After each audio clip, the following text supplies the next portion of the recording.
You guys remember my Pottery Barn fiasco.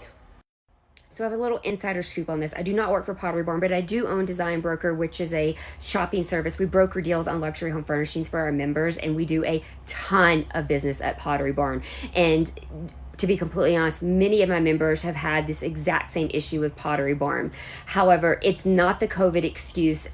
What is happening is once they go out for delivery, a third party trafficking, like transportation company, then picks up the orders. These companies are having a horrific time finding drivers and delivery people, and they're completely understaffed, completely overwhelmed.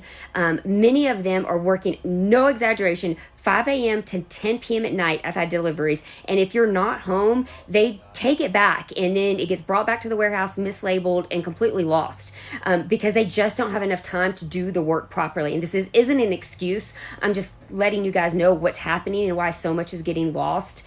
What I've told, because I've been pleading with the team, is that they are expected to have this month a newer factory, not factory, like warehouse where all the furniture is being held opened, and it's larger and it's more centrally located, so the distance that they're having to transport it will be shorter, which cuts down on things being lost and broken.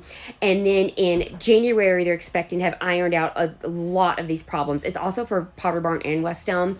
But the other thing is I'm not telling my clients to stop ordering from Pottery Barn. Many of the other brands and their competitors are having the exact same issues, but they're also on top of it still very delayed in their couch deliveries.